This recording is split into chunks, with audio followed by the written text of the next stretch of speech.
You look like a monster. Hide in the basement," sneers spa manager Gavin Thorne, banishing Maya Jackson because of the vitiligo covering her skin. He thinks her appearance ruins the spa's elite image. But he has no idea that the towel girl he just shamed is actually the secret genius chemist behind Paris Hilton's new billion-dollar skincare line. Watch the shock of a lifetime when Paris Hilton arrives, ignores the manager, and reveals the diseased girl as her business partner. Subscribe for powerful stories where the underestimated rise and justice is undeniable. The scent of eucalyptus and expensive orchid oil hung heavy in the air of the Serenity Spa at the Beverly Hilton. It was a smell designed to induce relaxation in the wealthy, but for Maya Jackson, it was the scent of anxiety. Maya moved silently across the polished travertine floors, her arms laden with plush Egyptian cotton towels. She kept her head down, her eyes fixed on the grout lines, trying to make herself as small as possible. In a world built on superficial perfection, Maya was an anomaly that the management desperately tried to hide. Her dark skin was a canvas of stark contrasts. Large, depigmented patches of vitiligo stretched across her face, neck, and arms, mapping out a unique geography that the spa manager, Gavin Thorne, found utterly repulsive. To him, she wasn't a human being. She was a flaw in the decor, a walking violation of the spa's promise of flawless beauty. Gavin watched her from his glass-walled office, his lip curling in a familiar sneer. He was a man who measured his self-worth by the exclusivity of his clientele, and today, the most exclusive client of all was arriving. Paris Hilton, the heiress, the icon, the owner of the very brand they represented, was coming for a private treatment. Gavin had spent the morning terrorizing the staff, ensuring every surface gleamed and every employee met his exacting standards of aesthetic uniformity. And then there was Maya. He had hired her only because corporate had mandated a diversity quota for the back-of-house staff, but he had explicitly ordered her to stay in the laundry room. Yet here she was, in the main corridor, restocking the towel warmers. Gavin stormed out of his office, his Italian loafers making no sound on the stone floor, allowing him to ambush her. He cornered Maya near the aromatic steam room, blocking her path. He didn't need to shout to be cruel. His whisper was far more damaging. He loomed over her, his eyes raking over the white patches around her eyes and mouth. He told her that she looked diseased. He accused her of scaring the elite clientele, suggesting that rich women didn't want to be handed a towel by someone who looked like a medical experiment. He poked a finger at her arm, right where the pigment faded from deep brown to pale white, and asked if she was contagious, knowing full well she wasn't, but enjoying the flicker of shame in her eyes. Maya clutched the towels tighter, using them as a shield against his verbal assault. She didn't argue. She couldn't. She needed this job to pay for the lab equipment in her tiny apartment garage. Gavin pointed aggressively toward the service elevator, banning her from the main floor for the rest of the day. He told her to go to the basement, to the chemical storage room where no one could see her face. He said that Paris Hilton represented perfection, and Maya represented a mistake. He ordered her to hide until the real people were gone. Maya nodded, the humiliation burning in her throat like acid. She turned and hurried toward the service elevator, feeling the weight of Gavin's disgust pressing on her spine. As the metal doors closed, sealing her in the gray industrial light of the service shaft, She caught a glimpse of her reflection in the polished steel panel. The patches on her face seemed to glow under the harsh light. For a moment she saw what Gavin saw, a monster. But then she remembered the notebooks hidden under her mattress. She remembered the formulas. She remembered who she really was when the uniform came off. Maya wasn't just a towel girl. In the digital world, shielded by anonymity and encrypted emails, she was Alchemist_M, the freelance formulation genius who had solved the stability issue in Paris Hilton's new billion-dollar skincare line. 6 months ago, Paris's product development team had hit a wall. Their revolutionary anti-aging serum oxidized too quickly, turning brown and useless within days. They had discreetly solicited solutions from top labs, but it was Maya, working with second-hand equipment and a brilliance that defied her circumstances, who had cracked the code. She had sent the corrected formula anonymously, refusing payment, asking only for a chance to submit more ideas.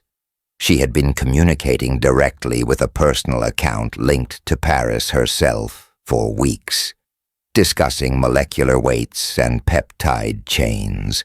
Paris knew the mind of Alchemist_M, but she had no idea that the genius she admired was the diseased girl restocking towels in her own hotel. Down in the basement, the air smelled of bleach and damp concrete. Maya sat on a crate of cleaning supplies, her phone buzzing in her pocket. It was a notification from the encrypted app she used. Landing in 5 minutes. Can't wait to finally meet the brain behind the bottle. Meet me in the lobby. Maya stared at the screen.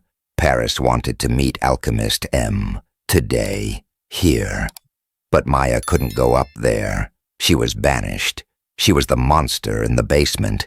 If she revealed herself, Gavin would fire her before she could open her mouth. And would Paris even believe her? Would the Queen of Aesthetics accept that her beauty secret came from a girl with broken skin? Upstairs, the energy shifted. The automatic doors slid open, and Paris Hilton walked in. She didn't walk. She floated, dressed in a shimmering silver tracksuit that likely cost more than Gavin's car. She radiated an aura of effortless power.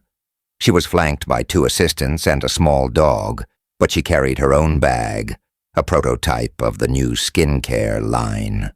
Gavin rushed forward, his smile stretching so wide it looked painful. He bowed, he scraped, he offered her cucumber water, he offered her the presidential suite, he offered her the soul of every employee in the building. Paris stopped him with a raised hand. She lowered her sunglasses, scanning the pristine, whitewashed lobby. She wasn't looking at the decor. She wasn't looking at Gavin. She was looking for someone. She asked Gavin where the chemist was. Gavin blinked, confused.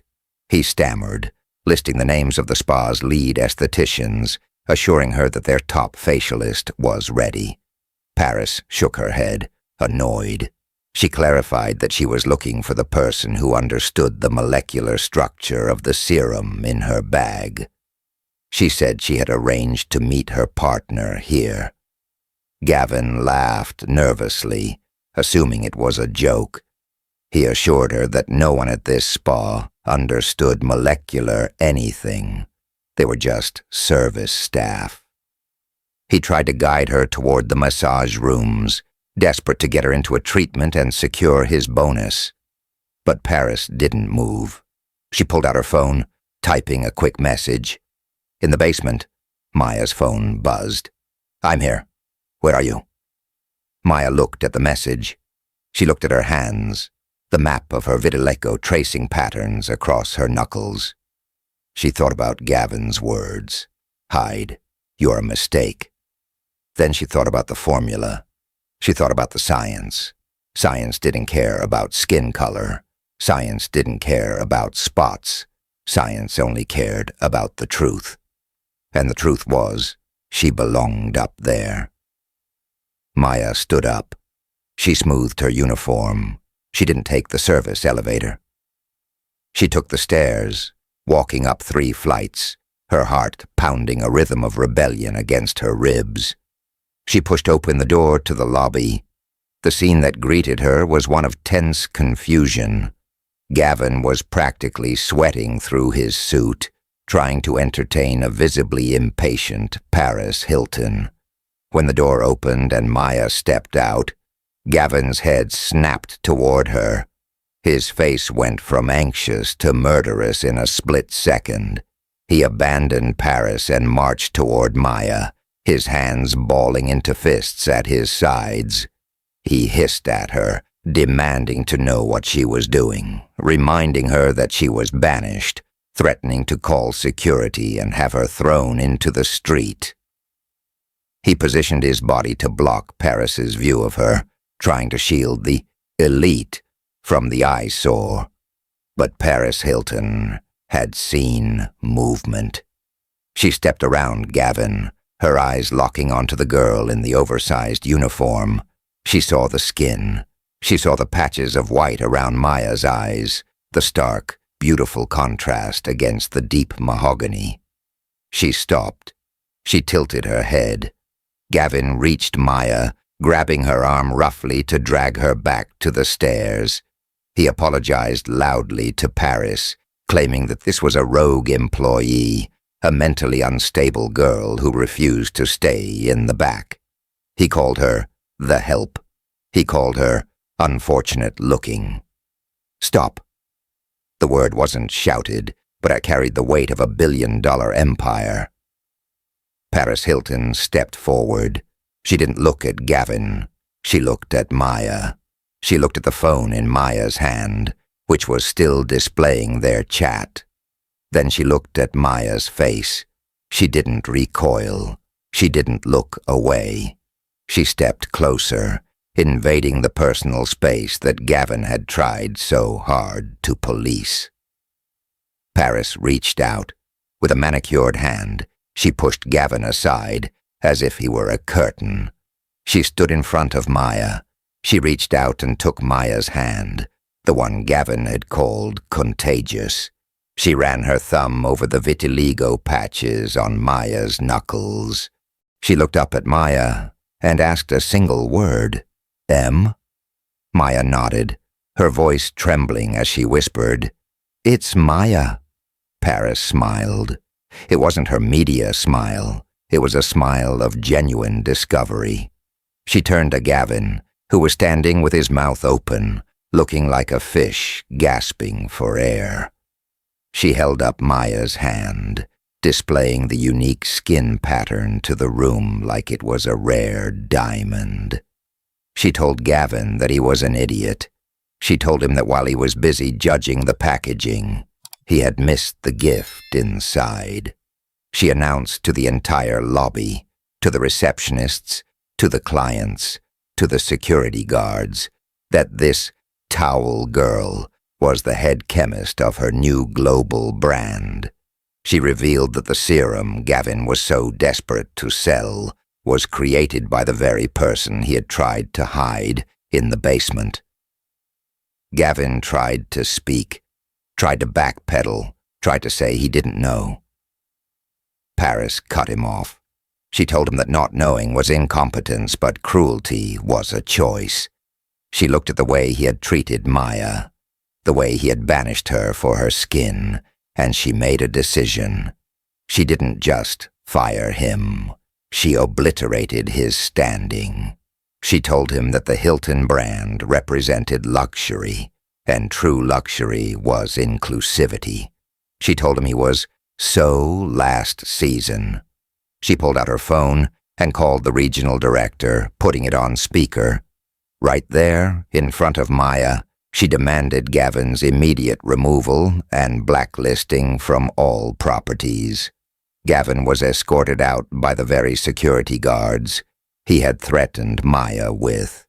He walked past them, stripped of his title, stripped of his power, a small prejudice man shrinking under the gaze of the woman he had tried to oppress. Paris turned back to Maya. She didn't let go of her hand. She looked at Maya's skin again. She told Maya that her face was art.